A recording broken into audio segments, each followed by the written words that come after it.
गुरुर्ब्रह्मा गुरुर्विष्णू गुरुर्देवो महेश्वरः गुरुः साक्षात् परब्रह्म तस्मै श्री गुरवे नमः. हरि ओम तत्सत.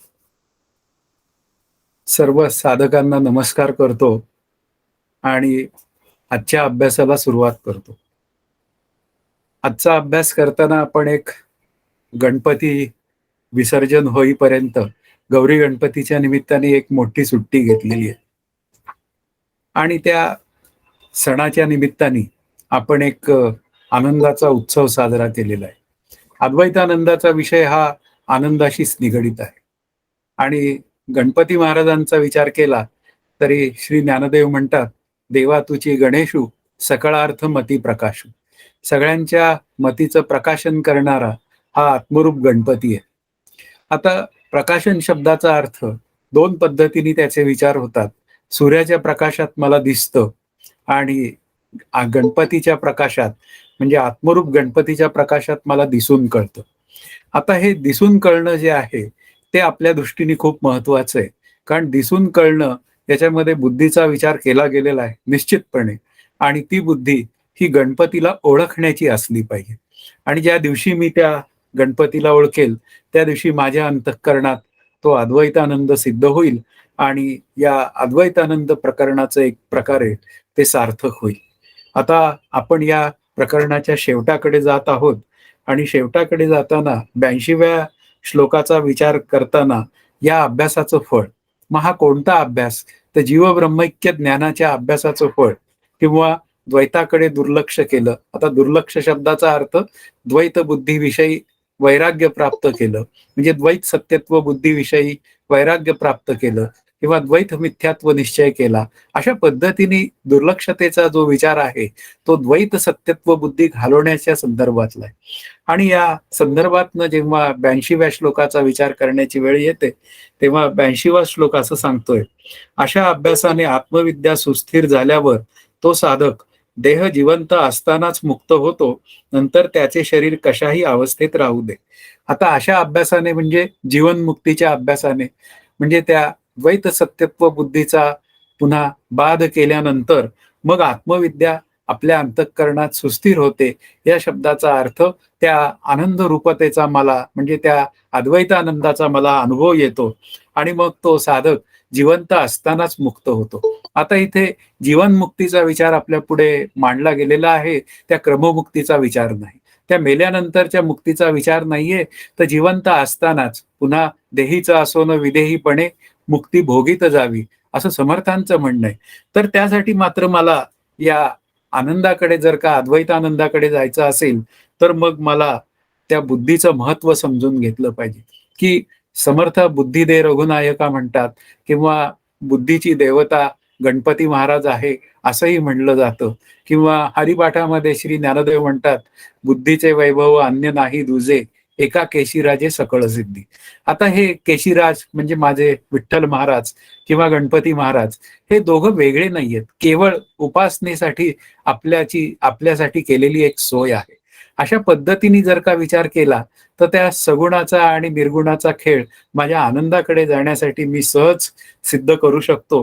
म्हणून इथे काय आहे की जिवंत असतानाच जर मला मुक्त व्हायचं असेल तर या आत्मरूप गणपतीला किंवा आत्मरूप विठ्ठलाला मी ओळखलं पाहिजे आणि हेच माझ्या खऱ्या बुद्धीचं वैभव आहे. बुद्धीचं वैभव व्यावहारिक सत्तेत खूप प्रकारे प्रसिद्ध होतं किंवा पुढेही येतं, पण आपलं जे काय वैभव आहे ते समर्थांचाही विचार आहे, बुद्धिवीण प्राणी सकळ ते अवघेची बाष्कळ. म्हणजे बुद्धी आहे पण ती मी आनंदरूप होण्यासाठी त्या बुद्धीचा विचार केला नाही तर मग मी हे जीवन माझं पुन्हा वाया घालवलेलं आहे असा त्याचा विचार आहे. म्हणून या अभ्यासाचं फळ म्हणजे या द्वैत पसाऱ्याकडे मी जर का दुर्लक्षित केलं म्हणजे त्याच्यातील सत्यत्व दृष्टी घालवून मिथ्यात्व दृष्टीचा विचार केला तर आनंद रूपता माझ्या अंतःकरणात सिद्ध होईल आणि मग त्यानंतर ते शरीर, कारण इथे शरीराचा संबंध कशाही अवस्थेत राहू दे या शब्दाचा अर्थच आपल्याला समजला पाहिजे की शरीर असलं तरी मी आहे आणि शरीर नसलं तरी मी आहे. कारण तुकाराम महाराज पण म्हणतात, देह जावो अथवा राहो पांडुरंगी दृढ व्हावो. म्हणजे याचा अर्थ काय आहे, शरीराच्या असण्यावर किंवा नसण्यावर आनंद रूपता म्हणजे अद्वैतानंद विसंबून नाहीये, त्यालाच पदार्थ निरपेक्ष आनंद असं म्हणतात. म्हणून शरीराच्या अवस्थेचा विचार हा फारसा करण्याची गरज नाहीये. आजारी असेल तर त्यासाठी औषध घ्यावं आणि तो सुदृढ असेल तर त्याला आत्मस्वरूपाच्या अभ्यासासाठी तो झिजवावा आणि आनंदरूपतेचा विचार प्रखरतेने करावा, हा त्यातला महत्वाचा विचार आहे. म्हणून इथे आपल्याला शास्त्रानुसारी विचार करणं खूप गरजेचं आहे. हा विचार आपल्याला 83व्या श्लोकामध्ये सांगणार आहेत. आत्मविद्येचा अभ्यास कसा करावा. सतत सच्चिदानंद ब्रह्मरूप आत्मस्वरूपाचे चिंतन, त्या संबंधीचे सतत बोलणे, सांगणे, परस्परांना ते शास्त्र शुद्ध रीतीने समजावून सांगणे व त्याविषयी सतत जागरूक असणे, यालाच ब्रह्मवेत्ते विद्वान ब्रह्मविद्येचा अभ्यास असं म्हणतात. आता अभ्यास हे एक षडलिंग आहे आणि त्या अभ्यास या षडलिंगामध्ये तीच गोष्ट सतत करणे. कारण इथे काय आहे, अनंत जन्माचे जे संस्कार आहेत, तो पुढच्या श्लोकाचा विचार आहे, ते मला माझ्या अभ्यासात अडथळे निर्माण करतात. म्हणजे याचा अर्थ काय होतो, मी अर्धा तास अभ्यासाला बसलो नाही तर मग मला लगेच कंटाळा यायला लागतो. कारण त्या देहसत्यत्व भ्रांतीचा, त्या भ्रमरूप जीवनाचा इतका मला जिव्हाळा लागलेला आहे की त्यामुळे मी त्या ब्रह्मस्वरूपाच्या अभ्यासाला सोडून मी त्या देहसत्यत्व बुद्धीच्या किंवा विषय सत्यत्व बुद्धीच्या प्रांतात लगेचच शिरतो, कारण तो माझा सहज स्वभाव आहे. आणि तेच जर का मला दूर करायचं असेल तर ते अभ्यास कसा करावा, हा 83व्या श्लोकामध्ये विचार मांडलेला आहे की त्या सच्चिदानंद रूप ब्रह्माचं चिंतन केलं पाहिजे. आता याचा अर्थ काय आहे, तत्कथनम, तत्चिंतनम, तत्श्रवणम, अशा 3 भूमिका मांडलेल्या आहेत. आता चिंतन करायच्या आधी श्रवण केलं पाहिजे. म्हणजे त्या संबंधी असलेलं जे काय परोक्ष ज्ञान आहे, शब्द ज्ञान आहे, ते मी मिळवलं पाहिजे. ते ब्रह्म एकमेव अद्वितीय आहे, ते स्वगत सजातीय विजातीय भेदरहित आहे आणि सर्वात शेवटी म्हणजे ते मी आहे. अशा रीतीने ते सच्चिदानंद रूप असलेलं ब्रह्म मी आहे, म्हणून मी सुद्धा आनंद रूप आहे, म्हणजे मी अद्वैतानंदाचा अधिकारी आहे. आणि मला अद्वैतानंद मिळवणं म्हणजे आपल्याला जणू काही विसरलेलो आहे त्या नित्यसिद्ध आनंदाचा ठेवा मी आहे हे कळून घेणं, हाच खरा माझ्या अभ्यासाचा विचार आहे. म्हणून मी चिंतन सुद्धा तेच केलं पाहिजे. साधक बाधक चिंतनामध्ये काय विचार आहे की देहबुद्धी ही बाजूला ठेवा, जे माझं आहे ते मी नाही, देहबुद्धी माझी आहे म्हणून मी आत्मरूप नाही, म्हणजे ती आत्मरूप नाही, असा त्याचा विचार करावा लागेल. बुद्धी अग्नितत्वाची आहे, 5 महाभूतांच्या पैकी अग्नितत्व एक आहे, म्हणून बुद्धी जड अचेतन आहे. मग त्या बुद्धीत आत्मप्रकाश जणू काही शिरतो असं आपण म्हणूया आणि त्यामुळे बुद्धी विचार करायला लागते. मग त्या बुद्धीचा मी फायदा करून घेतला पाहिजे. म्हणजे त्या आत्मरूप गणपतीला मी शोधण्याचा प्रयत्न केला पाहिजे, हा माझ्या अभ्यासाचा विषय असला पाहिजे. म्हणून मी त्या सच्चिदानंद रूप ब्रह्माचं सतत चिंतन केलं पाहिजे, त्या संबंधी सतत मी बोललं पाहिजे. श्री साखरे महाराज मला म्हणाले होते एकदा की आम्ही जन्माला आल्यापासून, म्हणजे आम्हाला कळायला लागल्यापासून आम्ही ब्रह्म माया याविषयी सतत बोलत राहिलो आणि त्याचा फायदा त्यांना झाला. तसंच मला करावं लागणार, त्याचंच चिंतन सतत केलं पाहिजे. श्री ज्ञानदेवही तसंच म्हणतात, माझी आत्मचर्चा उदंड करावी. म्हणजे ती उदंडही झाली पाहिजे आणि विशदही केली पाहिजे. विशद शब्दामध्ये ती परस्परांना समजावून सांगितली पाहिजे आणि ती जर का समजावून सांगितली तर त्यामुळे माझी अंतःकरण वृत्ती आनंदाकडे जाण्यासाठी सज्ज राहते आणि ती सतत त्या आत्मस्वरूपाविषयी जागरूक राहते. म्हणजे माझी अंतःकरण वृत्ती चुकून जर का या देहबुद्धीचा विचार करायला लागली तर त्या देहबुद्धीतनं मी या आत्मरूप विचारांमुळे त्या देहबुद्धीच्या विचारातनं मी मला अलगद बाहेर काढू शकतो आणि माझी अंतःकरण वृत्ती आनंदाकडे जाण्यासाठी सज्ज राहू शकते. म्हणजे ती सहज शांत होते. अशा पद्धतीने आपल्याला त्या द्वैताचा प्रपंचही करते, पण तो करताना हा प्रपंच मिथ्या आहे या पद्धतीने त्या द्वैताचं निराकरण करून ती वृत्ती, अंतःकरण वृत्ती म्हणजे बुद्धिवृत्ती, त्या देहादी प्रपंचातनं दूर राहण्याचा प्रयत्न करते. हा खरा अभ्यासाचा विचार आहे. म्हणून इथे काय आहे, सतत मी माझ्या स्वरूपाकडे जाण्याविषयी जागरूक असणं आणि अभ्यास करत राहणं, हेच तर खरं आपल्या अभ्यासाचं विचाराचं फलित आहे. आमच्या श्री गुरूंनी आम्हाला दोघांना कधीही कुठेही मोकळं सोडलं नाही. या जीवनात जर का तुम्ही अभ्यास केला नाही तर हे जीवन वाया जाईल असं स्पष्टपणे आम्हाला सांगितलं. त्यामुळे आम्ही त्याच्याविषयी जागरूक राहण्याचा प्रयत्न केला. आणि जागरूक राहण्याचा प्रयत्न केला की आपोआप गणपती महाराज किंवा हे विठ्ठल महाराज हे आपल्या मदतीला येतात आणि आपली बुद्धी ही सहज त्या आनंदाकडे जाण्यासाठी ते आपल्याला अनुकूल सगळ्या गोष्टी तयार करतात. हाच तर खरा आपल्या अभ्यासाचा विषय आहे. म्हणून इथे ते ब्रह्मवेत्ते त्या ब्रह्मविद्येचा सतत पुरस्कार करतात, म्हणजे त्या आत्मस्वरूपाकडे जाण्याचा सतत पुरस्कार करतात आणि त्या आत्मस्वरूपाकडे जाण्याचीच ते सतत भाषा बोलतात. माझे श्री गुरु दुसरं काय बोलतात? ते सतत आम्हाला मार्गदर्शन करत राहतात आणि त्या मार्गदर्शनामुळेच आम्ही आमच्या बरोबर ट्रॅकवर राहतो, म्हणजे आनंदाकडे जाण्याच्या ट्रॅकवर राहतो. हाच खरा आपल्या अभ्यासाचा विषय आहे. म्हणून इथे काय आहे, माझी आत्मचर्चा उदंड करावी किंवा कृष्णा विष्णू हरिगोविंद जे सगुणाचा विचार आहे तो सगुणाचा विचारही करावा. सगुण आणि निर्गुण दोन्ही एकरूप आहे असंही करावा विचार, आणि मग हरिमय जीवन जगावं. आणि हरी शब्दाचा एक अर्थ आनंद असा आहे, हरीच्या दासा हरिदाही दिशा, म्हणजेच याचा अर्थ हरीचा दास हा हरी रूपच होतो. मग हरी म्हणजे आनंद रूपता, आणि अशा पद्धतीने हा अभ्यास आपल्याला करता येतो. म्हणून मननामध्ये साधक बाधक विचारे, निदिध्यासनामध्ये आत्मस्वरूपाची एकरूपता आहे. पुन्हा आता 84वा जो श्लोक आहे, अनंत जन्मांच्या वासनाच्या निवृत्तीसाठी अखंड अभ्यास हवा. तो का करायचा अखंड अभ्यास, त्याचं कारण पुढच्या श्लोकात देतायत. अनादी कालापासून अनंत जन्मात निर्माण झालेल्या वासना रात्रंदिवस सातत्याने व श्रद्धेने केलेल्या आत्म्याच्या अभ्यासाने नाहीशा होतात. मुख्य विचार काय आहे की माझा जो आज जन्म झालेला आहे तो अनंत वासनांचा एक प्रवाह घेऊन जन्माला मी आलेलो आहे. आणि त्या मागच्या जन्मातल्या वासना ज्या आता फलोन्मुख होणार आहेत, त्या सगळ्या वासना मला त्या जगत सत्यत्व बुद्धीकडे ओढणाऱ्या असतात.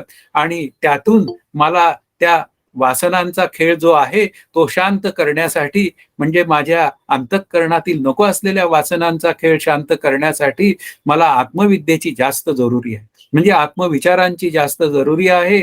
आणि ती जर का आत्मविचाराची धारा अखंड जर का माझ्या अंतःकरणामध्ये सदोदित जर जागरूक असेल, तर मी या अनंत जन्मांच्या जो वासनेचा रेटा आहे जगत सत्यत्व भ्रांतीकडे नेणारा, तो बुद्धी सत्यत्व भ्रांतीकडे नेणारा, तो मी त्याला थोपवू शकतो. म्हणून इथे काय आहे, हा वासनेचा प्रवाह अनादी कालापासून आहे. अगदी मान्य, माझे किती मागचे जन्म होते हे माझे मला ठाऊक नाहीत, पण या जन्मात मला माझ्या श्रीगुरूंमुळे मी कोण आहे हे कळून घेण्याची एक सुंदर व्यवस्था तयार झालेली आहे. तर मला मात्र या अनंत जन्माची जी काय माझी अनर्थ परंपरा आहे ती मला आता थांबवायची आवश्यकता आहे. आणि ती जर थांबवायची आवश्यकता असेल तर मला माझ्या श्रीगुरु त्यांनी सांगितलेल्या पुन्हा तत्वज्ञानावर मी श्रद्धा ठेवली पाहिजे आणि त्यानुसार तसा तसा अनुभव घेतला पाहिजे. नुसता श्रद्धेचा विचार इथे मांडलेला नाहीये, कारण ज्ञानदेवही तसं म्हणतात, नुसिधीची या श्रद्धा झोंबो पाहासी परमपदा, तरी ऐसे हे प्रबुद्धा सोहोपे नव्हे. म्हणजे श्रद्धेच्या जोरावर अभ्यास करायचा हे अगदी बरोबर आहे, पण नुसत्या श्रद्धेने माझ्या आत्मस्वरूपाची ऐक्यता सिद्ध होईल असं नाहीये. तर श्रद्धा आणि त्याच्याच बरोबर त्यांनी सांगितलेलं जे साधन आहे संत श्री गुरूंनी, ते तसंच पुढे न्यायचं. म्हणजे जोपर्यंत मी अभ्यास करत नाही तोपर्यंत मला माझ्या आनंदाकडे जाण्याची कुठलीही व्यवस्था नाहीये. कारण या वासना ज्या आहेत त्या डोकं वर काढतच राहतात, आणि त्या वासना मला दूर करायच्या असतील तर मला निष्काम कर्मोपासना, नाम ध्यान आणि आत्मविचार हे साधन मला अखंड चालवावं लागेल. आणि ते अखंड साधन मी चालवलं तर मी माझ्या आनंदाकडे जाण्याची व्यवस्था आहे. म्हणून मी आनंदरूप कोणत्या दिवशी होईल याचा विचार जास्त न करता मला प्रत्येक क्षणी मला माझ्या आनंदरूपतेसाठी, या अज्ञानाच्या निवृत्तीसाठी साधन चालवायचंय, असा एक विचार मी पुढे न्यावा. आणि एक दिवस ते साधन संपतं आणि खऱ्या आनंदाचा मला अनुभव येऊन जातो, हे माझं मला सुद्धा कळत नाही. म्हणून इथे काय आहे, हे सगळे कष्ट म्हणजे तो एक क्षण माझ्या अपरोक्षानुभूतीचा मिळवण्यासाठी मला हे आधीचे सगळे माझे जे साधनेचे अभ्यासाचे विचार आहेत ते मला करावे लागतात. एक दिवस तो अज्ञानाचा अंधकार दूर होतो आणि खऱ्या आनंदाचा मालक मी होऊन जातो, म्हणजे मी कोण आहे हे मला कळून जातं. म्हणून आपल्याला या वासनेचा, नको असलेल्या वासनेचा प्रवाह थोपवण्यासाठी आत्मविचारांची गरज आहे. म्हणून श्रद्धेने मी त्या आत्मस्वरूपावर विश्वास ठेवावा. माझ्या श्री गुरूंना त्या आनंदाचा अनुभव आलेला आहे, तर तो मला सुद्धा निखळ आनंदाचा दृढ अपरोक्षत्वानी अनुभव येईन, अशा पद्धतीने मी साधन सतत करत राहायचं आणि मग मी एक दिवस आनंदरूप होऊन जायचं, हा त्यातला खरा विचार आहे. पुढे 85व्या श्लोकाच्या निमित्ताने असं सांगतायत, भेदशून्य ब्रह्म अनेक नामरूपांच्या भेदाने भरलेल्या दृश्य सृष्टीचे कारण कसे होते. आता पुन्हा कार्यकारण भाव संबंध सांगायला सुरुवात झालेली आहे. मातीमध्ये जशी घट निर्माण करण्याची शक्ती असते, तशीच ब्रह्माची शक्ती अनेक पदार्थ निर्माण करते, अथवा जीवाची निद्रा व तिची स्वप्न शक्ती असा दृष्टांत द्यावा. आता प्रत्येक गोष्ट ही दृष्टांताने समजावून सांगावी लागते आणि ती समजावून सांगताना मग आता त्या ब्रह्मस्वरूपामध्ये शक्ती कशी काय. आता ब्रह्मस्वरूप एकमेव अद्वितीय आहे, ते कोणाचं कार्यही नाही आणि कारणही नाही. मग असं असताना त्या ब्रह्मस्वरूपाची शक्ती असा कसा विचार करायचा. आता त्या ब्रह्मस्वरूपावर शक्तीचा हा आरोप झालेला आहे, म्हणून ही अध्यारोप अपवादाची भाषा ही आपल्याला समजलीच पाहिजे, की ज्यावेळी ब्रह्मस्वरूप एकमेव अद्वितीय सांगायचं असतं, त्यावेळी ती ब्रह्मस्वरूपाकडनं बोलली गेलेली भाषा आहे. पण आता जेव्हा शक्तीचा विचार मांडायची वेळ येते, ती शक्ती ब्रह्मस्वरूपाची का ईश्वराची असा विचार जेव्हा आपल्या पुढे येतो, तेव्हा आपल्याला बोलावं लागतं की ते ब्रह्मस्वरूप एकमेव अद्वितीय असताना सुद्धा त्या ब्रह्मस्वरूपावर ईश्वर रूपाने शक्तीचा आरोप केला जातो, असं जर का विधान केलं तर ते मात्र विधान अधिक संयुक्तिक ठरतं. म्हणून इथे उदाहरण दिलंय की मातीमध्ये जशी शक्ती आहे, म्हणजे व्यावहारिक सत्तेमध्ये माती नावाचा पदार्थ आपल्या पुढे आहे आणि मग त्या मातीमध्ये पाणी आपण कालवलं की त्या मातीचा घट बनतो. म्हणजे मातीमध्ये मातीचे कण ते एकमेकांना घट्ट बसून राहण्याची एक व्यवस्था आहे आणि त्यातून घट निर्माण होतो. तसंच ब्रह्मस्वरूपाची एक शक्ती आहे की ती एकोम बहुश्याम म्हणते आणि या जगाची निर्मिती होते. मग आता त्याला उदाहरण काय, तर जीवाची निद्रा व तिची स्वप्नशक्ती असा दृष्टांत द्यावा. म्हणजे त्या निद्रेमध्ये जशी स्वप्न पडतात, म्हणजे आपल्याला स्वप्न कळतात, त्याचप्रमाणे ब्रह्मस्वरूपाला स्वप्न पडले. झाला आरोपाला सुरुवात झाली, त्या ब्रह्मस्वरूपाला स्वप्न पडलं आणि त्या स्वप्नातनं हे जग तयार झालं. म्हणजेच मुख्य मुद्दा काय आहे, ते जग तयार झालं हा त्या मुख्य विधानाचा अर्थ आहे. आणि ते जग तयार झालं याचाच अर्थ काय आहे, जे जे निर्माण होतं ते सतासत विलक्षण अनिर्वचनीय मिथ्या असतं. एवढा विचार आपल्याला कळला पाहिजे. एक ब्रह्मस्वरूपच सत्य आहे आणि उर्वरित जगत मिथ्या आहे. म्हणून जगताचा बाध करण्यासाठी ही सगळी खटपट पुढे चालू झालेली आहे. म्हणून माया नावाचं तत्व ब्रह्मस्वरूपावर अध्यस्त रूपाने राहतं आणि मग ती शक्ती कोणाची, मग ती ईश्वराची. मग ती शक्ती माया नावाच्या तत्वामुळे आपल्या पुढे सादर होते आणि ते जगत आपल्याला दिसायला लागतं. पण त्या शक्तीला अधिष्ठान कोणाचं, तर ते ब्रह्मस्वरूपाचं आहे. अशा पद्धतीने कल्पित रूपाने कार्यकारण भाव संबंध हा ब्रह्मस्वरूपाला लागलेला आहे. आता ह्याचा अधिक स्पष्टीकरण हा 86व्या श्लोकाचा विचार आहे. ज्याप्रमाणे जीवाला निद्रा शक्ती आगटित स्वप्ने दाखवते, त्याप्रमाणे ब्रह्माच्या ठिकाणी माया जगाची उत्पत्ती स्थिती लय दाखवते. आता इथे माया शब्दाचा अर्थ ईश्वर असा केला तरी चालेल, की जीवाला झोपेत गेल्यानंतर ती त्याला स्वप्न दाखवते, निद्रा स्वप्न दाखवते. पण तरी सुद्धा त्या निद्रेमध्ये जो स्वप्नाचा आविष्कार आहे, तर हा आविष्कार सिद्ध अंतःकरणात कसा होतो. म्हणजे अंतःकरण त्यावेळी पूर्णपणे शांत असतं. म्हणजे विषयाला ओळखण्या इतपत ते शांत न ओळखण्या इतपत ते शांत असतं. पण लक्षात घ्या, ते स्वप्न पडायला सुरुवात झाली की त्या अंतःकरणामध्ये थोडंसं अर्धवट कळण्याचा विभाग तयार होतो. पण हे सगळं घडून कसं येतं. आता हे घडून आणणारी जी शक्ती आहे ती माया नावाची शक्ती आहे. म्हणजे ती ईश्वर नावाची शक्ती आहे आणि ती माया नावाची शक्ती काय करते, ती स्वप्न दाखवते. तसंच जगाचं स्वप्न ही माया नावाची शक्ती दाखवते. तरी पण जग कसं आहे, जग ते मिथ्याच आहे आणि अधिष्ठान मात्र ब्रह्मच आहे. म्हणून इथे अघटित क्रम जो आहे, तो सगळा अघटित घटना दाखवण्याचा जो सगळा विचार आहे, तो अघटित घटना पटीयसी असं मायेचं एक लक्षण तयार केलं गेलेलं आहे. आणि तीच ईश्वर रूपाने असलेली माया या जगाची निर्मिती करते, त्या आकाराची होते, त्या प्रत्येक आकारात ती समाविष्ट होते. अशाही पद्धतीने आपल्याला विचार केला तर आपल्याला प्रत्येक वस्तूंमध्ये ते ईश्वर तत्वही पाहता येतं आणि त्या प्रत्येक तत्वामध्ये म्हणजे या पदार्थांमध्ये ईश्वराला पाहिलं की मी माझ्या स्वरूपाकडे जाण्याची एक व्यवस्था तयार होते. म्हणजे इथे एक लॉजिकल विचार तयार झालेला आहे आणि तोच लॉजिकल विचार मला माझ्या आनंदापर्यंत घेऊन जातो. हाच खरा या अद्वैतानंदाचा विचार आहे. पुढे आता अजब निद्रा शक्तीबद्दल 87वा श्लोक सांगतोय. स्वप्नामध्ये माणूस स्वतःला आकाशात चालत असलेले पाहतो, स्वतःचे मस्तक तुटलेले पाहतो. जणू क्षणभर बरीच वर्षे लोटल्याप्रमाणे मेलेल्या पुत्राधिकांना पाहतो. म्हणजे या स्वप्नामध्ये काही अघटित असतं. माझं मस्तक तुटलंय तरी मी चालतोय आणि हे मला कळतंय. म्हणजे हे सगळं अघटितच आहे. किंवा स्वतःलाच आकाशात चालताना पाहतो, म्हणजे सगळे जादूचे प्रयोग हाच करतो की काय असं वाटायला लागतं. म्हणजे काय त्या स्वप्नामध्ये अघटितपणा जो आहे, आता हा अघटितपणांचा जो विचार आहे, कितीतरी वेगवेगळ्या पद्धतीने आपल्याला स्वप्न दिसतात. संपूर्ण हिमालय माझ्या डोळ्यासमोर येतो.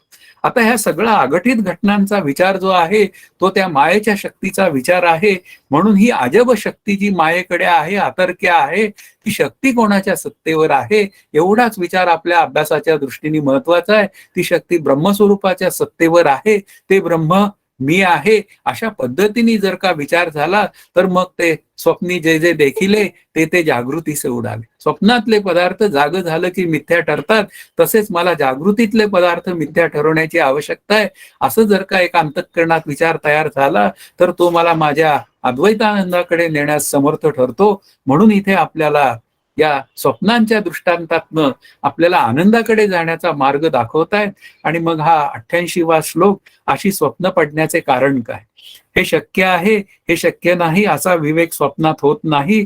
उलट जे जसे दिसते ते तसे खरे आहे असे वाटते. आता स्वप्नात अंतःकरण वृत्ती अर्धवट जागी असते.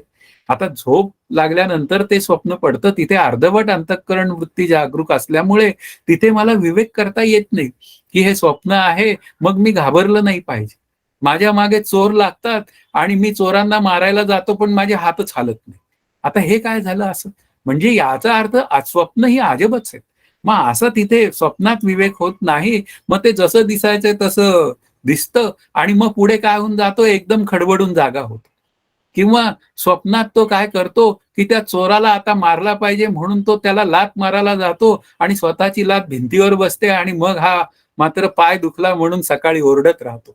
म्हणजे स्वप्नामध्ये जे काय अघटितपणा जो आहे या निद्राशक्तीमध्ये, हे दाखवण्याचा म्हणजे त्या मायेचा जो विचार आहे, तो मोठा अतर्क्य आहे.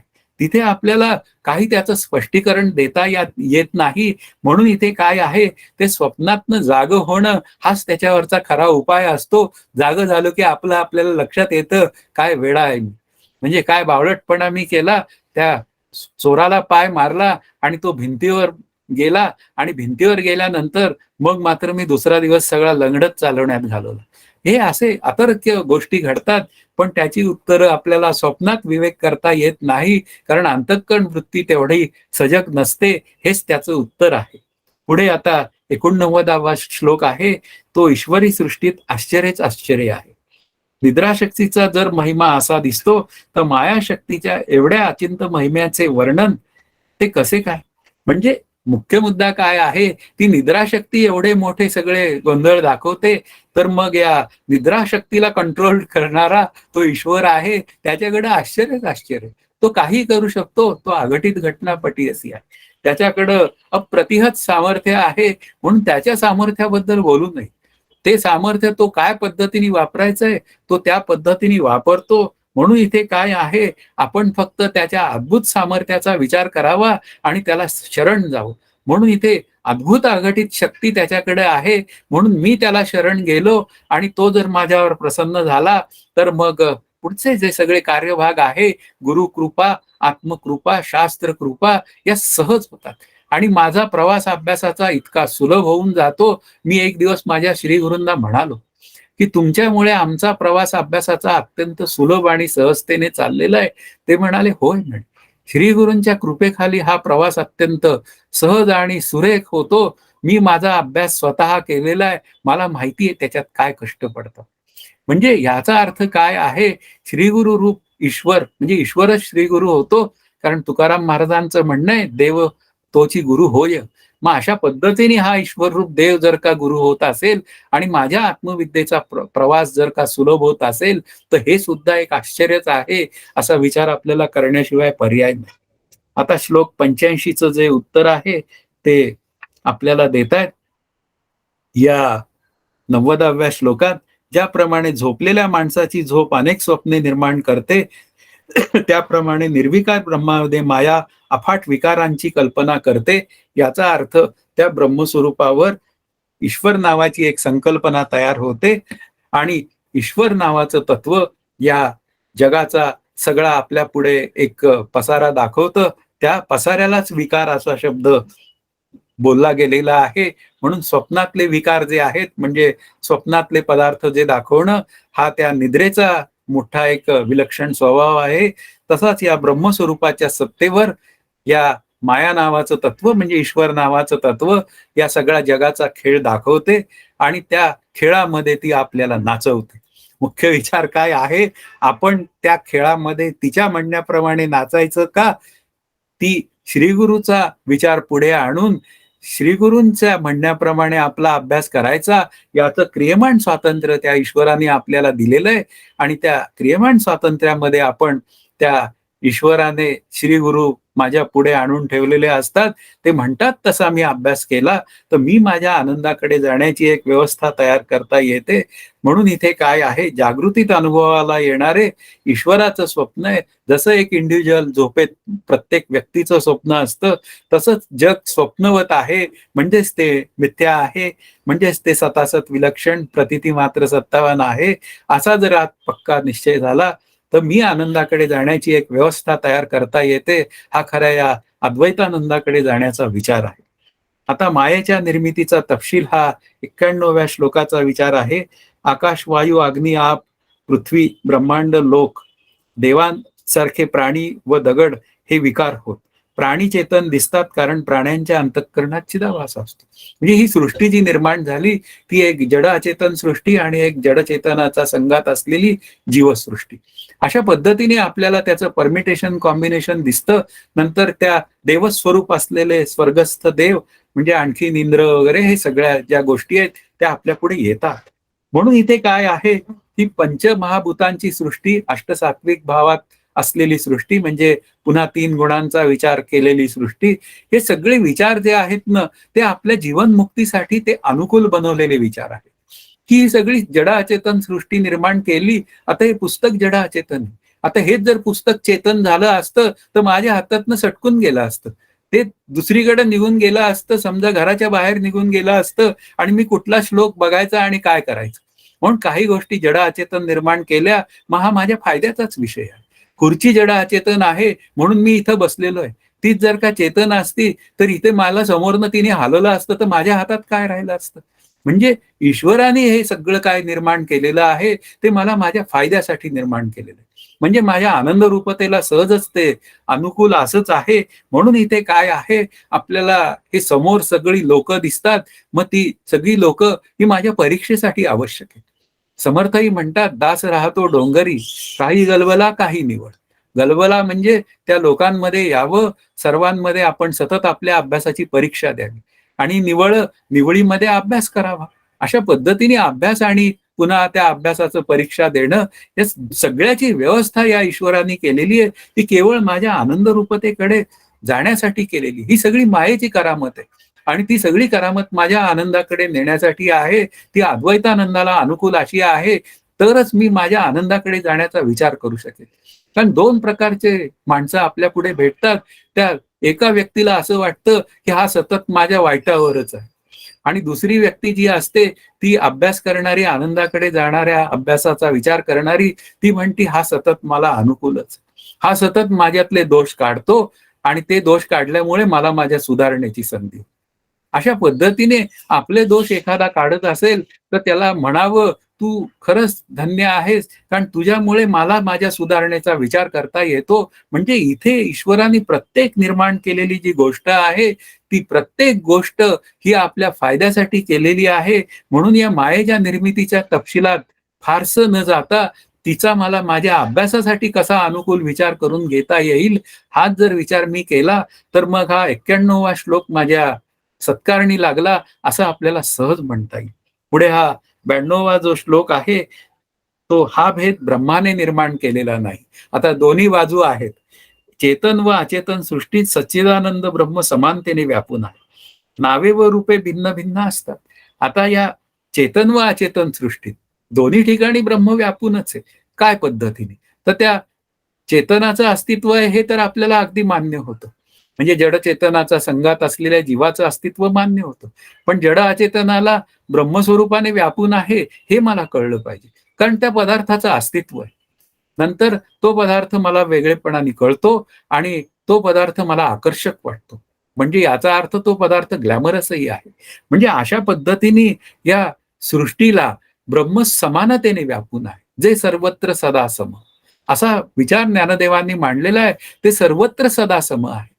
मुंगीमध्ये कमी आहे आणि हत्तीमध्ये जास्त आहे असं नाहीये. ब्रह्मस्वरूप सर्वांना व्यापून तितकंच आणि तेवढंच आहे. मग आता मी त्या ब्रह्मस्वरूपाला पाहण्याची आवश्यकता आहे. हा त्यातला विचार आहे. श्री ज्ञानदेव तेच सांगतात, या उपाधी माझी गुप्त, चैतन्य असे सर्वगत, ते तत्वज्ञ संत स्वीकारती. ते तत्वज्ञ संत स्वीकारतात कारण त्यांनी तसा विचार केलेला आहे. आता मीही ते स्वीकारलं पाहिजे. आणि ज्या दिवशी मी स्वीकारतो त्या दिवशी खऱ्या अर्थाने माझा अभ्यास सुरू होतो. म्हणून या प्रत्येक उपाधीमध्ये ते तत्व व्यापून आहे. मग ते तत्व व्यापून आहे तर मग त्या प्रत्येक पदार्थांमध्ये मी ते पाहायला शिकलं पाहिजे.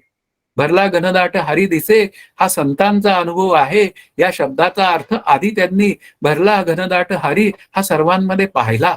हरीची या दासा हरिदाही दिशा. म्हणून इथे हरीचा दास हरी पाहायला शिकतो आणि शिकता शिकता हळूहळू त्याचं जीवन हरिमय होऊन जातं आणि मग त्याला वेगळेपणाने हरी पाहावा लागत नाही. कारण हरी आणि तो एकरूप आहे असा त्याचा अनुभव होऊन जातो. अभ्यास हा अद्वैतानंदाकडे जाण्यासाठी आहे. तो अभ्यास नुसतं हरी पाहण्यासाठी नाहीये. कारण हरी हा आनंद रूप आहे आणि हरी जर आनंद रूप असेल आणि तो हरी आणि मी हा वेगळाच नसेल तर मग आनंद रूपता म्हणजे अद्वैतानंद हा सहज सिद्ध होतो. आणि असा सिद्ध झाला की मग परत मला फिरून त्या आनंदाला पुन्हा गवसणी घालण्यासाठी यावं लागत नाही. माझं जीवन आनंदमय होऊन जातं. पुढे आता 93वा जो श्लोक आहे तो चित्रदीपाच्या निमित्ताने बोलला गेलेला विषय सांगतायत. कापडावरील चित्राप्रमाणे ही नामे रूपे ब्रह्मात राहतात. म्हणून नामरूपांची उपेक्षा करून मी व जग सच्चिदानंद आहे असा भाव जपून जगावे. आता ही अभ्यासाची रीती आपल्याला सांगतात. हे कापडावरील चित्रे म्हणजे ती काय नामरूपात्मक चित्र आहेत. तर त्याला आधार काय आहे? त्याला आधार कापडच आहे. नाही ते चित्र दाविती परी असे केवळ भिंती, असं श्री ज्ञानदेवांचं म्हणणं आहे. की ती माया नावाची तत्व जे आहे ते चित्र अनेक दाखवतं. पण ते चित्र दाखवलं तरी ती भिंतच आहे. ते भिंतच, ते चित्र भिंत रूपच आहे. किंवा ती सगळी नामरूपात्मक चित्र ही ईश्वराने जरी निर्माण केलेली असली तरी ती ब्रह्मस्वरूपाच्या सच्चिदानंद ब्रह्मस्वरूपाच्या सत्तेवर आहे. तर मग प्रत्येक नामरूपात्मक पदार्थांमध्ये ते सच्चिदानंद ब्रह्म, भले ते सगुण रूपाने का असेना, विठ्ठल रूपाने का असेना, ते मला पाहता आलं पाहिजे. अशा पद्धतीने मी जर का त्या आनंदाचा विचार केला तर मग नाही ते चित्र दाविती परी असे केवळ भिंती, मग प्रकाशे ते संवित्ती जगदाकारे. म्हणजे ती संवित म्हणजे ते ब्रह्मच या जगताच्या रूपाने माझ्या पुढे आलेला आहे. असा जर निर्णय करून मी जर अभ्यास करत राहिलो, म्हणजे हा विचार जर का मी जपून अभ्यासाचा विचार केला तर एक दिवस मी माझ्या स्वरूपाशी एकरूप होऊन जातो. आणि मग त्या स्वरूप दृष्टीने मी जेव्हा त्या जगताकडे पाहायला लागतो तेव्हा जगत मला त्या स्वरूपाचा विलास आहे असं कळतं. म्हणून इथे दोन्ही बाजू आहेत. ते ब्रह्मच या जगताच्या निमित्ताने आपल्या पुढे आलेलं आहे किंवा या प्रत्येक नामरूपात्मक पदार्थांमध्ये ते ब्रह्मच भरून राहिलेलं आहे. अशी साधना आधी करावी आणि एक दिवस त्या ब्रह्मस्वरूपाचा आविष्कार माझ्या अंतःकरणात सहज सिद्ध होतो. नित्यसिद्ध असलेल्या ब्रह्मस्वरूपाचा आविष्कार. आणि तो आविष्कार मला माझ्या आनंदाकडे घेऊन जातो आणि मग तो म्हणायला शिकवतो, त्रिभुवन संचले विठ्ठले गा. अशा पद्धतीने विठ्ठलमय म्हणजे आनंदमय वृत्ती होऊन जाते आणि त्या आनंदातच माझं जीवन जगलं जातं. हाच खरा आपल्या अद्वैतानंद प्रकरणाचा विषय आहे. आता यासाठी दृष्टांत मात्र हा 94व्या श्लोकाचा विचार आहे. जलाशयाच्या काठी उभं राहिल्यावर आपले शरीर जरी त्यात उलटे दिसले तरी ते पाहणारा त्याकडे दुर्लक्ष करून काठावरील स्वतःच्या देहाला सत्य मानतो. त्याप्रमाणे साधक नामरूपात्मक पदार्थांकडे दुर्लक्ष करून त्यांचे अधिष्ठान असलेल्या ब्रह्मामध्येच रमतो. आता इथे दृष्टांत दिलाय की तो नदीच्या काठी आहे आणि मग नदीच्या काठी जी आहे आणि त्या जलाशयात त्यांनी स्वतःला पाहिलं. त्यावेळी त्याचं काय दिसतं? डोकं खाली दिसतं. मग आता याचा अर्थ असं जरी दिसलं, तरी त्याची अंतःकरण वृत्ती सहज सांगते, की माझे पाय जमिनीलाच आहे आणि डोकं आकाशाकडे आहे. म्हणजे हे त्याला पक्कच असतं. मग तसंच त्या प्रत्येक नामरूपात्मक पदार्थांमध्ये ते ब्रह्मसत्तत्व भरलेलं आहे, अशी दृष्टी ठेवून तो अभ्यास करतो. आणि तशी दृष्टी ठेवून अभ्यास केल्यामुळे त्या प्रत्येक पदार्थांमध्ये तो हरीचा आनंद घेतो. वारकरी सुद्धा प्रत्येकामध्ये त्या माऊलीला पाहतो. वारी जेव्हा येते ना, तेव्हा जावं वारीला, विशेष करून जावं आणि तिथे पाहावं.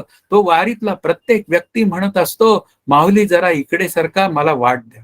माऊली हा प्रसाद घ्या, माऊली पालखी आत्ता 5 मिनिटातच येईल." अशा पद्धतीने तो 1 तास बसतो, पण त्या 1 तासाचा वेळ त्या फर्ग्युसन कॉलेज रोडवर कधी निघून जातो, हा लक्षात पण येत नाही. मी फर्ग्युसनला शिकलेलो आहे, पण त्या फर्ग्युसन कॉलेजमध्ये शिकल्याचा एकही विचार डोक्यात येत नाही. केवळ ती वारीच आपल्या पुढनं ते चित्र सहज सरकत असतं आणि कधी ती तुकाराम महाराजांची पालखी पहिली येते, त्यानंतर ज्ञानदेवांची येते आणि दर्शन माणूस घेतो. माणूस त्या नामस्मरणामध्ये अखंड रमून जातो आणि अशा पद्धतीने ते प्रतिबिंब जे आहे ते मिथ्या आहे आणि त्या प्रतिबिंबाचं अधिष्ठान मात्र सत्य आहे. अशा पद्धतीने आपण विचार करता येऊ शकतो किंवा प्रतिबिंब बिंबरूपच आहे किंवा बिंबाच्या बाजूने विचार केला तर बिंबाच्या निमित्ताने हे जे काय मला समोर प्रतिबिंब दिसतंय ते पुन्हा बिंबरूपच आहे.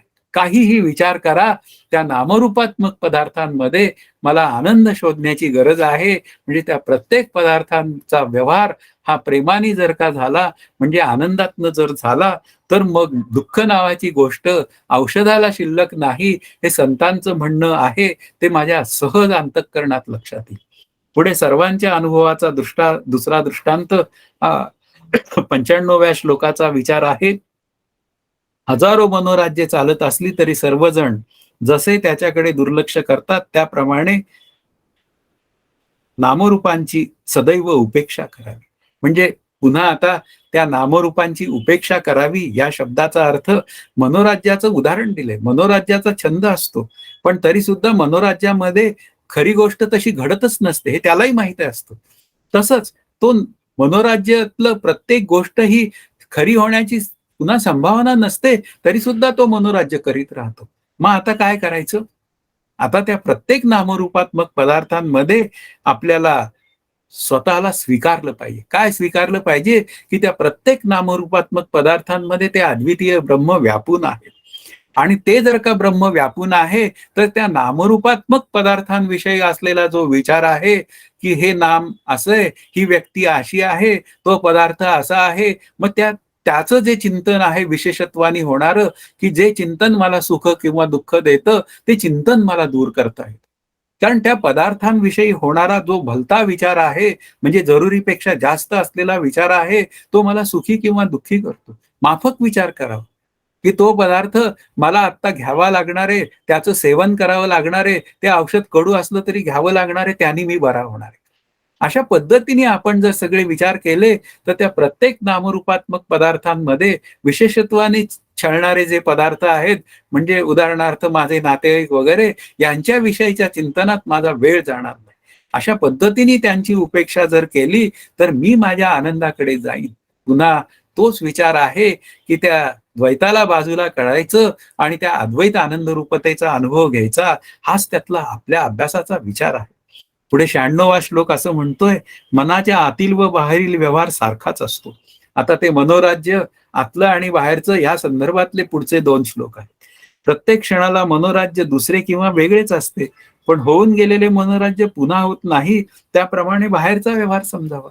आता मनोराज्य प्रत्येक वेळी वेगळंच असतं. म्हणजे आता मी सचिन तेंडुलकर झालो तर असं मी बोलतो आणि अर्धा तास बॅटिंग करतो. नंतर बॅटिंगचा कंटाळा आला, मग मी कपिल देव होतो. कारण माझा क्रिकेट हा आवडता विषय. अशा पद्धतीने मी कपिल देव होतो आणि क्रिकेट बॉलिंग करतो. म्हणजे याचा अर्थ प्रत्येक क्षणाला ते विचार ते बदलत असतात मनोराज्याचे. म्हणून त्या प्रत्येक मनोराज्यामध्ये एकच विचार पुढे चालू असतो असं नाहीये. अनेक विचार त्या मनोराज्यांमध्ये येतात आणि जातात. पूर्वीचा क्षण येतो, तो समोर येतो आणि नंतर निघून जातो. तो कधी गतकाळाचा क्षण होतो हे मला कळतच नाही. त्याप्रमाणे हा बाहेरचा व्यवहार समजावा, तो बाहेरचा व्यवहारही पुन्हा आपल्या पुढे येणार आहे. याचा अर्थच काय आहे? मनोराज्यामध्ये सुद्धा बदलतंय. मनोराज्य बदलतं आहे. प्रत्येक क्षण बदलतो आहे. आता ते प्रत्येक क्षण जर का ही सृष्टी बदलत असेल, तर त्या प्रत्येक क्षणाला बदलत असलेल्या सृष्टीला सत्यत्व देऊन मी माझं जीवन सुखी किंवा दुःखी करणं हा माझा दोष आहे. त्याच्याकडे दुर्लक्षितच मी केलं पाहिजे, म्हणजे त्याच्याविषयी मी वैराग्यच प्राप्त करून घेतलं पाहिजे. दुर्लक्षित शब्दाचा अर्थ वैराग्य असा आहे आणि ते वैराग्य जर प्राप्त झालं, तर मी माझ्या आनंदाकडे जाण्याचा म्हणजे अद्वैतानंदकडे जाण्याचा सहज विचार करू शकतो. हा त्यातला भाग आहे. आता उदाहरण दिलेलं आहे, तो 97व्या श्लोकाचा विचार आहे.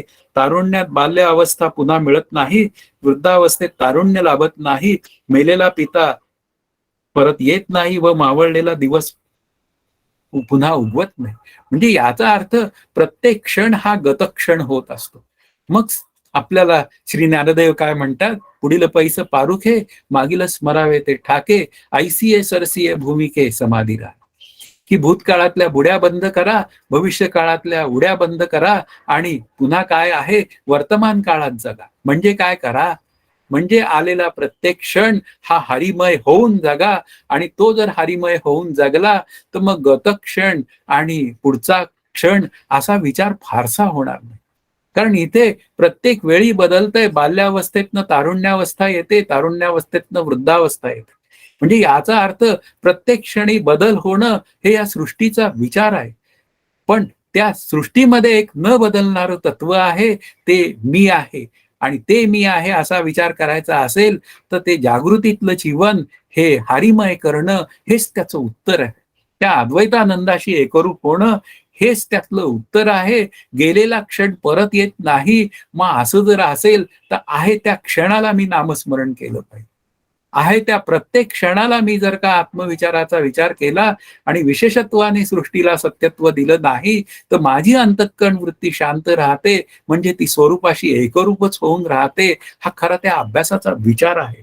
म्हणून इथे काय आहे, हे सगळं मनोराज्यातलं जे जीवन आहे किंवा या सृष्टी सत्यत्व दृष्टीतलं जीवन आहे, ते मला बाजूला केलं पाहिजे आणि माझ्या मनाला मना सज्जना भक्ती पंथेची जावे हा विचार मला सतत केला पाहिजे. मना सज्जना सदा रामी प्रीती धरावी.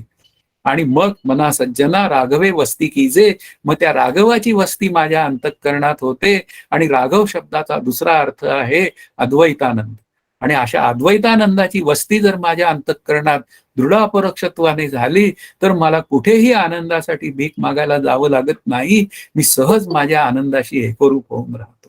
पुढे हा 98वा जो श्लोक आहे, मनोराज्य व दृश्य सृष्टी सारखीच. क्षणभंगूर दृश्य सृष्टी व मनोराज्य ह्यात काय फरक आहे. म्हणून ती भासत असली तरी ती सत्य आहे हा भ्रम सोडावा. आलं आता मूळ पदावर गाडी आली की ती क्षणभंगूर आहे. सृष्टी सुद्धा कशी आहे, प्रत्येक क्षणी बदलतीये. मग बदलती आहे, तर त्या बदलत्या गोष्टींमध्ये मी माझी अंतःकरण वृत्ती गुंतवून सत्यत्वाने मी स्वतःला सुखी किंवा दुःखी का करावं. मनोराज्य ही तशीच आहे, ती सुद्धा बदलतात. मग आता काय आहे, हा सर्व आटापिटा करून मी एवढा आनंदाचा विचार माझ्या अंतःकरणात सिद्ध होऊ शकतो का? नाही होत. म्हणून क्षणभंगूर सृष्टी आहे, तर मग तिला मिथ्या ठरवावं आणि माझ्या आनंदाकडे निघून जावं. अद्वैतानंदाचा विचार जर मला करायचा असेल, तर एकच हेतू आहे, मला अभ्यास करण्याशिवाय पर्याय नाही. आणि तो सुद्धा ही सृष्टी मिथ्या आहे आणि त्या सृष्टीचं अधिष्ठान ब्रह्म आहे, ते सत्य आहे आणि ते मी आहे. म्हणून प्रत्येक नामरूपात्मक पदार्थाला दुर्लक्षित करून म्हणजे त्याला बाजूला सारून त्या सच्चिदानंद ब्रह्माचा स्वीकार करणं हाच खरा आपल्या अभ्यासाचा विषय आहे. अशा पद्धतीने मी जर का पुढे जायला लागलो, तर मग मी माझ्या आनंदाकडे जाण्याची व्यवस्था आपल्याला करता येऊ शकते. पुढे आता 99वा जो श्लोक आहे तो मला सांगतोय, दृश्याची उपेक्षा केल्याने म्हणजे जगतात न रमण्याचे लाभ मला काय असतात, तो विचार इथे सांगितला जातोय. दृश्याची उपेक्षा केल्याने मी ब्रह्म आहे या अभ्यासात त्या दृश्याचे विघ्न न येता बुद्धी स्थिर होते. नटाप्रमाणे जगात ती भूमिका केल्याने व्यावहारिक जीवन चालू राहते. दोन गोष्टी आहेत की मुख्य काय आहे, त्या दृश्याची उपेक्षा केली पाहिजे. उपेक्षा शब्दाचा अर्थ वैराग्य आलं पाहिजे. आता दृश्याची उपेक्षा झाली तर मग काय आहे, तो रामरूप मला होण्याची एक संधी राम तयार करू शकतो. नुपेक्षी कदा राम दासाभिमान. जर का मी सृष्टीची उपेक्षा केली तर तो राम मला जवळ करतो आणि मग मी त्याचा दास म्हणून तो माझी सर्व काळजी घेतो आणि मला माझ्या आनंदाकडे जाण्यासाठी सर्वतोपरी सहाय्यभूत होतो. कारण पुन्हा योगक्षेम वहाम्यहम असं भगवद्गीतेत सुद्धा भगवंतांनी म्हटलेलंच आहे. म्हणजे इथे काय आहे की साधकांनी या दृश्य सृष्टीविषयी उदास असलं पाहिजे. म्हणजे त्याने आपल्या प्रापंचिक जीवनातील आशा आकांक्षांची जाणीवपूर्वक हकालपट्टी केलेली असली पाहिजे. म्हणजे मला आनंदरूप होण्यासाठी हे जीवन आता आहे, त्या आवरण दोष निवृत्त्यर्थ म्हणजे आत्मस्वरूपाचं अज्ञान दूर करण्यासाठी मी माझं जीवन जगणार आहे. आता मला यापेक्षा दुसरं माझ्या अंतःकरणाला व्यवधान नाही. असं करून जो अभ्यास करतो तोच खरा अभ्यासार्थी आहे. एकदा श्री गुरु मला म्हणाले होते, म्हणजे राग येऊ देऊ नका. तू मी आणि गीतामधला परमार्थ जो आहे तो संन्यासाचा परमार्थ आहे, की आपण कधी अभ्यासाशिवाय बोललो नाही. म्हणजे आम्ही कधी अभ्यासाशिवाय विचारलं नाही आणि त्याशिवाय त्यांनी अभ्यासाशिवाय दुसरं काही आमच्याशी बोललेच नाही. ते म्हणाले हा संन्यासाचा परमार्थ आहे. म्हणजे इथे आपल्याला कुठेही दुसरं व्यवधानच उरलं नाही पाहिजे. आणि असं जर केलं तर तो परमार्थ या जीवनात यशस्वी होण्याची व्यवस्था आहे. अदरवाईज मग परमार्थामध्ये काय होऊन जातं, लांब लांबच्या गोष्टी सांगाव्या लागतात. ते उदाहरणं द्यावी लागतात आणि मग ती उदाहरणं देऊन माझा 10 मिनिटाचा वेळ वाया गेलेला असतो. त्या उदाहरणांमध्ये हे माझं मला कळत नाही. नेमका आणि नेटका परमार्थ करायचा असेल तर तो माझ्या श्रीगुरूंकडे शिकावा. फार नेमके आहेत आणि मी जर नेमका आणि नेटका परमार्थ करत नसेल तर माझ्याजवळ म्हणूया परीस असून सुद्धा मी त्या परीसाची उपेक्षा केलेली आहे, हा त्यातला भाग आहे. म्हणून श्रीगुरु रूपी परीस जो आहे तो जीवन मुक्त करून सोडतो. म्हणून इथे काय आहे, त्या उपाधीच्या निरासा पाविजया ठाया, म्हणजे त्या उपाधीचा निराश करण्यासाठी सांगत असलेलं जे साधन आहे ते मला केलं पाहिजे. म्हणजे दृश्याची उपेक्षा केली पाहिजे आणि मी ते ब्रह्म आहे असा सतत विचार केलाच पाहिजे. नको असलेला विचार आला, हव्या असलेल्या विचारांनी त्याला छेद दिला आणि मी कोण आहे, मी आनंदाचा ठेवा आहे, सहा अहम सोहम क्षणभर वृत्ती शांत, असं सनिमित्य ध्यान सहज करत राहायचं, सतत करत राहायचं. एक दिवस ते करण्याची जी काय भूमिका आहे ती आपोआप लोप पावते आणि उरतो तो केवळ आनंद. असं जे चिंतन आहे ते आनंदाचं जीवन तयार होतं आणि त्या आनंदाच्या जीवनात त्या बाधरूप म्हणजे त्या 2% बाधितानुवृत्ती आणि 98% अद्वैत अशा अंतःकरणाच्या व्यवहारात ते जीवन संपून जातं. ते संपल्याची ही खंत त्या साधकाला नसते, कारण तो सहज आनंदात असतो. इथपर्यंत मला अद्वैतानंदाचा विचार करायचा आहे आणि ही सगळी संत वचनं जी आहेत ती अभ्यास आपल्याला शिकवणारी आहेत. ती संत वचनांचा आपण सतत मार्ग धारण केला पाहिजे. पुढे 100वा जो श्लोक आहे, बुद्धी व्यवहार करते, आत्मा व्यवहार करत नाही. ज्याप्रमाणे वरून वेगाने पाणी वाहत असले तरी नदीच्या तळातील मोठा पत्थर स्थिर असतो, त्याप्रमाणे नामरूपांमुळे जरी ब्रह्मभाव बिघडला तरी कुटस्थात फरक पडत नाही. हे लक्षात घ्या. वास्तवात ब्रह्मभाव बिघडण्याची काही व्यवस्थाच नाहीये. जसा नदीतला जो पहाड असतो किंवा दगड असतो तो सहज स्थिर असतो. किती पाणी त्याच्यावर आदळत असतं पण त्यामध्ये काही फरक पडत नाही. अशा पद्धतीने ते आत्मस्वरूप कूटस्थ नावाचं तत्व आहे, त्यामध्ये काहीही फरक पडत नाही. प्रगटे तव तव न दिसे, लपे तव तव आभासे. प्रगटला ना लपाला असे न खोमता, त्यात काहीही बदल न होता तो कसा आहे, तो जसा असायचा तसाच आहे. म्हणजे ते स्वरूप जसं असायचं तसंच आहे, ते मी आहे. म्हणून बुद्धी नावाचं तत्व जे आहे ते जीवनात अनेक घडामोडी करतं. व्यावहारिक सत्तेमध्ये निर्णय घ्यायला लावतं, अगदी बरोबर. बुद्धीशिवाय अभ्यास होत नाही हेही मान्य, पण बुद्धीला बोध होण्याचं काही कारण नाही. अशा पद्धतीने बुद्धीचा अस्थिरपणा आहे हे जर माझ्या लक्षात आलं तर त्या बुद्धीला स्थिर करायला पाहिजे. आणि स्थिर करायचं म्हणजे शांत करायची असेल तर ती काय, एका हरिनामात स्थिर होते, एका आत्मतत्वात स्थिर होते. म्हणजे याचा अर्थ काय आहे, ते सत्य नावाचं जे तत्व आहे ते नित्यतृप्त आहे आणि ते मी आहे. म्हणून समाधान कशात आहे, तर बुद्धी शांत करण्यात आहे. आणि ते जर का बुद्धीचं शांतता करायची असेल, तर मग त्या बुद्धीचं वैभव काय आहे? अन्य नाही दुजे एका केशीराजे सकळ सिद्धी. म्हणजे त्या केशीराजाला बुद्धी बुद्धी काय करायची? गहाण टाकायची, म्हणजे त्याच्यामध्ये विलीनच करून टाकायची. त्या विठ्ठलामध्ये बुद्धी जर मी शांत केली, तर त्या बुद्धीला वेगळं व्यवधानच उरत नाही आणि मग सर्वत्र विठ्ठल भाव हाच खरा त्या बुद्धीच्या वैभवाचा विषय होतो. म्हणून इथे काय आहे? ते सगळे व्यवहार या जगातले चालतील, पण ते काय आहे? ते विठ्ठलाशी एकरूप होऊन व्यवहार व्हावेत आणि ते विठ्ठलाशी एकरूप होऊन व्यवहार झाले भक्तीच्या भाषेत किंवा आत्मस्वरूपाशी एकरूप होऊन व्यवहार झाले, तर खऱ्या त्या मोक्षत्वाचं जे काय मोक्षरूप झाल्याचं लक्षण आहे, ते थोडं मोठं विलक्षण आहे, की त्याचं वर्णन करता येत नाही. अशा त्या आनंदाचा लाभ म्हणजे त्या अद्वैतानंदाचा लाभ हा प्रत्येकाला होऊ शकतो. 101व्या श्लोकाचा विचार असं सांगतोय, निराकार ब्रह्मात साकार जग कसे दिसते. ज्याप्रमाणे छिद्रे नसलेल्या आरशात नाना वस्तूंचा समावेश असलेले व्यापक आकाश भासते, त्याप्रमाणे सद्घन चिद्घन आनंद घन आत्मस्वरूपात हे विविधतेने भरलेले जगत भासते. आता एक आरसा आहे, त्याला काही छिद्र नाहीत.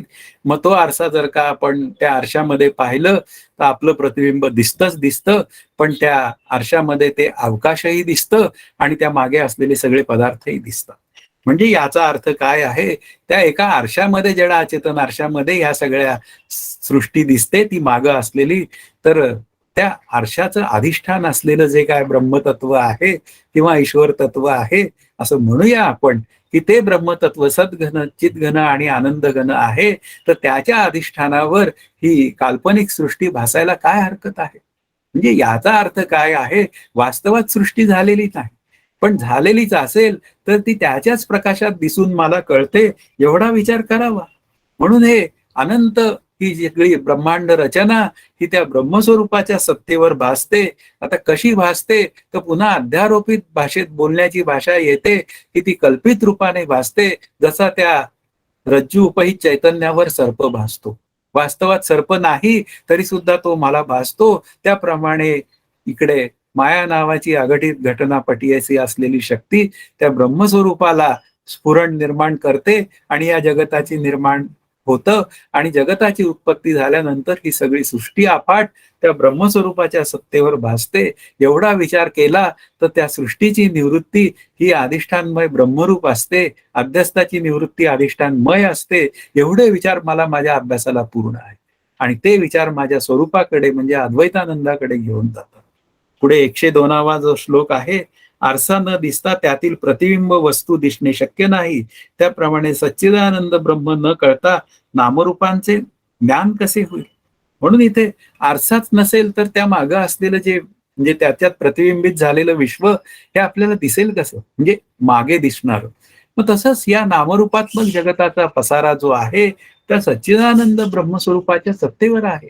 अशा पद्धतीने त्याचा विचार केला तर मग प्रत्येक युक्ती, प्रमाण, तर्क हा मला माझ्या स्वरूपाकडे घेऊन जात आहे आणि तो स्वरूपाकडे घेऊन गेलो तर मग मी माझ्या आनंदाकडे जाऊ शकेल. म्हणून आरशातल्या वस्तू प्रत्यक्ष प्रमाणाचा विषय आहे, पण ब्रह्म मात्र मला कळत नाही, म्हणजे दिसत नाही. कळत नाही या शब्दाचा अर्थ वेगळेपणाने कळत नाही. मग वेगळेपणाने कळत नसेल तर कशाला वेगळेपणाने जाणण्याचा खटाटोप करावा? अशा पद्धतीने विचार करावा. आता सगुण ब्रह्म आहे ते मला वेगळेपणाने कळण्याची व्यवस्था आहे. पण जे निर्गुण ब्रह्म आहे ते मला जर एकरूपतेने कळणार असेल तर मग त्या तत्वाचा विचार जास्त झाला पाहिजे. म्हणून इथे आरसा जसा मला या सगळ्या गोष्टी दाखवतो, तसंच मला हे ब्रह्मस्वरूप त्याच्या सत्तेवर या सगळ्या जगतातल्या नामरूपात्मक पदार्थांची उधळण, त्याची रंगत दाखवतो.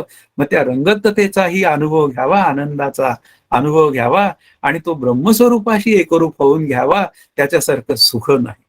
पुढे 103वा जो श्लोक आहे तो असं सांगतो, सच्चिदानंद ब्रह्मामध्ये कल्पना केलेल्या नामरूपात्मक प्रपंचामध्ये ब्रह्माचा अनुभव येण्यास सुरुवात होता, तेच बुद्धीचे ओळखून त्या सच्चिदानंदच अंतःकरण वृत्ती शांत करावी.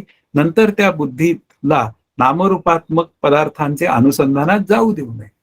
आता वेदांताचा अभ्यास कसा करावा हे सांगितलंय, की त्या सच्चिदानंद ब्रह्मस्वरूपाची कल्पना करावी. ते ब्रह्म मी आहे असा एक विचार करावा. त्या जीवाच्या 7 अवस्थांचा विचार आहे. परोक्ष ज्ञान, अपरोक्ष ज्ञान, शोकनाश आणि आनंदावाप्ती. आता अशा पद्धतीने होतं. शब्दज्ञानाचा अभ्यास करावा, त्यानंतर अपरोक्ष ज्ञान व्हावे. म्हणजे त्या शब्दज्ञानाने मध्ये साधन करावं. शब्दज्ञान जे आहे ते अपरोक्ष ज्ञानाचे चक्षु आहे. मग त्या शब्दज्ञानांच्या साहाय्याने ते ब्रह्म मी आहे असं सतत चिंतन कल्पनेने करावं. आणि एक दिवस साधन तसं करता करता मी माझ्या आनंदाशी एकरूप होतो. म्हणजे तीच बुद्धी, अंतःकरण वृत्ती शांत होते, स्थिर होते आणि त्या प्रत्येक नामरूपात्मक पदार्थांमध्ये ती त्या प्रत्येकाला पाहायला लागते. म्हणजे ब्रह्मस्वरूपाला पाहायला लागते त्या प्रत्येक पदार्थांमध्ये. आणि अशा पद्धतीने ते चालतं बोलतं ध्यान होतं. बैठकीचं ध्यान हा विषय आहेच. प्रत्येक नामरूपात्मक पदार्थांमध्ये जर का माझी अंतःकरण वृत्ती जर का त्या ब्रह्मस्वरूपाला म्हणजे विठ्ठलाला पाहत असेल, तर ती आणखीन काय पाहिजे? हेच पाहिजे मला. हाच तर खरा अद्वैतानंद आहे. आणि तीच अंतःकरण वृत्ती सतत शांत राहते आणि जे शांत असतं तेच ब्रह्म असतं. अशा पद्धतीने त्या ब्रह्मस्वरूपाचा कडे जाणाऱ्या अंतःकरण वृत्तीचा विकास होतो आणि एक दिवस ती अंतःकरण वृत्ती सहज त्या ब्रह्मस्वरूपामध्ये विलीन होते दृढ अपरोक्षत्वानी. हाच तर खरा आपल्या अभ्यासाचा अद्वैतानंदाचा विचार आहे. म्हणून इथे काय आहे, नंतर त्या बुद्धीला नामरूपांच्या अनुसंधानात जाऊनच देऊ नये, म्हणजे विशेषत्वानी जाऊ नये. सामान्य रूपाने व्यवहार करते. सामान्य रूपाने ती 98% अद्वैत आणि 2% बाधितानुवृत्तीने व्यवहार करेल. पण सत्यत्वाने व्यवहार झाला तर बुद्धी फिसकटली. आणि जर का सामान्य रूपाने जीव दशा मिथ्या ठरवून जर का व्यवहार झाला स्वरूपाशी एकरूप होऊन, तर ती अंतःकरण वृत्ती सहज आनंदात आहे. अशा पद्धतीने ती वृत्ती, अंतःकरण वृत्ती त्या ब्रह्मस्वरूपामध्ये शांत करावी, हा खरा आपल्या अभ्यासाचा विषय आहे. पुढे 104वा श्लोक असं सांगतोय, याची परिणिती काय? असे झाल्यावर साधक ज्यात जग नाही असे सच्चिदानंद लक्षण ब्रह्म होतो, अशा अद्वैतानंदात ज्ञानयोगी व जन अखंड विश्रांती घेवोत. मग असं झाल्यावर म्हणजे जग मिथ्या ठरल्यावर तो साधक सच्चिदानंद रूप ब्रह्मरूप होऊन जातो आणि तिथे तो विश्रांती घेतो. त्याच्या दृष्टीने जग असून सुद्धा जग नसल्यासारखं असतं. म्हणजे असतं, पण ते काय आहे ते स्वरूपाकारच झालेलं असतं. भरला घनदाट हरी दिसे, अशा पद्धतीने त्याचं वावर होतो. आणि या प्रक्रियेची परिणिती म्हणजे या सर्व मिथ्या ठरवण्याची परिणिती म्हणजे हे जगत मिथ्या ठरवण्याची परिणिती ही माझ्या आनंदामध्ये पूर्णत्वाला जाते. आणि हाच ते काय आहे, परम विश्रांतीचे स्थान. आपल्या रामाला वशिष्ठ मुनींनी प्रश्न विचारल्यावर रामानी काय सांगितलं? तुम्ही कसे आहात असा वशिष्ठ मुनींनी प्रश्न विचारला आणि राम म्हणाले विश्रांतवान अहम. आणि असं विश्रांतवान अहम होण्यासाठी हा या अद्वैतानंदाचा विचार आहे. आजच्या अभ्यासातला शेवटचा श्लोक असं सांगतोय, समाप्तीचा श्लोक. ब्रह्मानंद या नावाच्या प्रकरणाचा हा 3रा अध्याय सांगून झाला. जग मिथ्या आहे ह्या चिंतनानेच अद्वैतानंद निश्चितपणे होतो. म्हणजे पुन्हा कथेकऱ्याची कथा पुन्हा मूळ पदावर आलेली आहे की हे जगत मिथ्या आहे, हे नामरूपात्मक जगताकडे दुर्लक्ष केलं पाहिजे, म्हणजे मिथ्या ठरवलं पाहिजे. आणि त्याच्या निरासा पुन्हा द्वैताच्या निरासा पावी जया ठाया, म्हणजे द्वैताचा निराश झाला असता मला माझ्या खऱ्या आनंदाचा अनुभव येतो. पण जोपर्यंत जग मिथ्या ठरत नाही, म्हणजे जोपर्यंत जग सत्य आहे, तोपर्यंत ते सुखदुःखात्मक जीवन माझं चालूच राहतं. पुनरपी जननम पुनरपी मरणम हा सगळा शो चालू राहतो. आणि मग असे फर्स्ट डे, सेकंड डे, ते फर्स्ट शो, सेकंड शो आणि थर्ड शो असे शो चालूच राहतात माझ्या आयुष्यात. जसे सिनेमाच्या थिएटरमध्ये शो चालू राहतात तसे ते चालू राहतात. आणि ती जर अनर्थ परंपरा मला दूर करायची असेल तर जग मिथ्या ठरवण्याशिवाय पर्याय नाही. माझे श्री गुरु तेच म्हणाले होते, मिथ्या ठरवणं हेच खरं अभ्यासाचं लक्षण आहे आणि ते खरं मुळावर घाव घालण्याचं लक्षण. आपल्याला जर का पानं फुलं आपण वरची जर का फांद्या तोडत बसलो तर ते झाड अधिकच वाढतं. पण तेच झाड जर का तोडायचंच असेल, जगत सत्यत्व भ्रांतीचं झाड तोडायचंच असेल तर मुळावर घाव. आणि मुळावर घाव म्हणजे मिथ्या ठरवणं. आणि जोपर्यंत मिथ्या ठरत नाही तोपर्यंत जीवदशा बाधित होत नाही, तोपर्यंत अद्वैताचा आनंद होण्याचं काही कारण. म्हणून असा अद्वैतानंद मला माझ्या जीवनात व्हावा असं वाटत असेल तर जग मिथ्या ठरलं पाहिजे. आणि मग ते मिथ्या ठरलं तर मी आनंदाकडे म्हणजे अद्वैतानंदाकडे जाईल. अशा पद्धतीने या अद्वैतानंद प्रकरणाचा शेवट झालेला आहे. आता पुढच्या वेळेपासनं म्हणजे शुक्रवारपासनं ब्रह्मानंदे विद्यानंद हा या प्रकरणाला आपण सुरुवात करूया, तोपर्यंत थांबूया. जय जय रघुवीर समर्थ. हरि ओम तत्सत. श्री पांडुरंगाय नमः. एक शंका आहे सर. हा. म्हणजे खूप छान समजलं, पण ते स्वप्नाच्या बाबतीत एक शंका अशी आहे हा. की मी असं इतर ठिकाणी वाचून माझ्या मनात एक कल्पना केली होती, म्हणजे वाचून केली होती, माझ्या मनाची नाही. तर त्याच्याप्रमाणे जेव्हा आपल्याला स्वप्नात स्वप्नदृष्टी दिसते आणि आपण हालचाल करताना दिसतो, ते सगळं आपण स्वप्नातच निर्माण करतो. म्हणजे त्याचा स्थूल देहाशी माझ्या काही संबंध नाहीये. ते तिथले हातपाय माझे स्वप्नातच निर्माण होतात आणि त्याची एक काहीतरी सृष्टी होऊन नंतर ते तिथेच नाश पण पावतात. असं मी समजलंय हा, म्हणजे वाचनामुळे. पण मग आता तुम्ही जे म्हणाला तर एकदम मला वाटलं मग मी बरोबर समजले की नाही, कारण स्वप्नात लाथ मारायला गेले आणि मी भिंतीवर मारली हे त्याच्यामध्ये बसत नाही. आता स्वप्नात मी एखाद्याला मारायला जातो आणि माझा पाय भिंतीवर जातो, असं होऊ शकतं. माझं झालं होऊ शकतं. म्हणून. नाही होऊ शकतं मध्ये मी काय विचार करतेय हं. की जर माझा तोच देह स्वप्नात असेल तर होऊ शकेल, पण माझा स्वप्नातला देह दुसरा असल्यामुळे.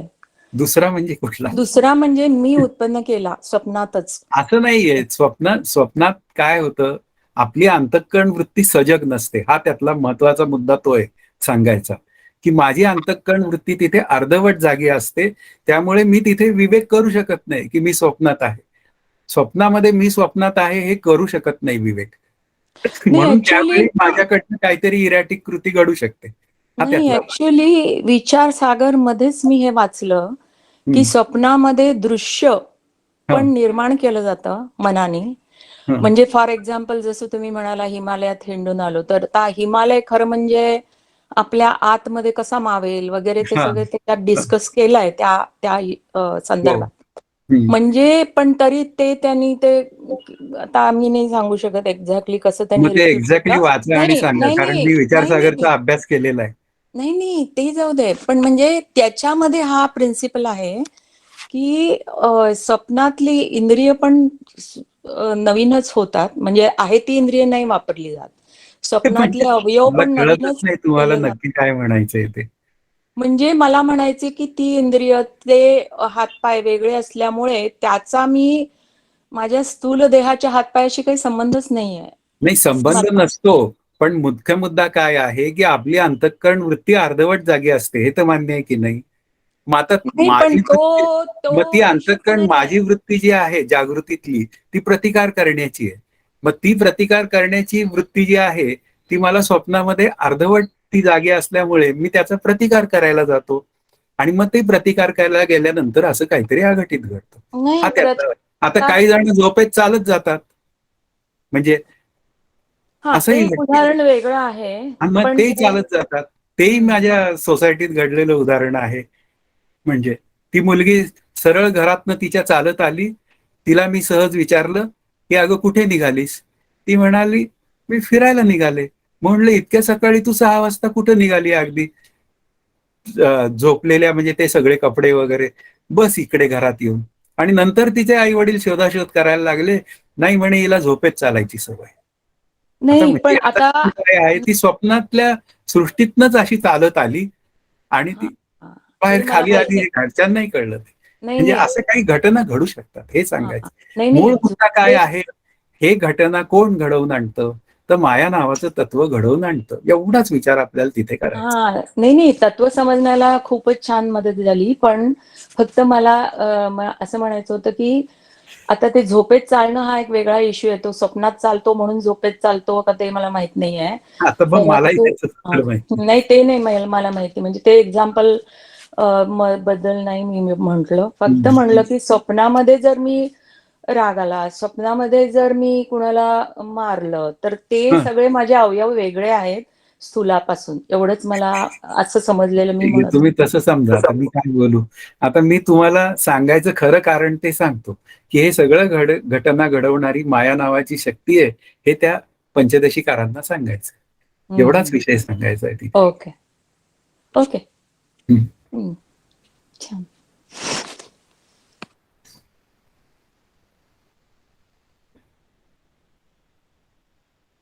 कोणाला शंका आहे?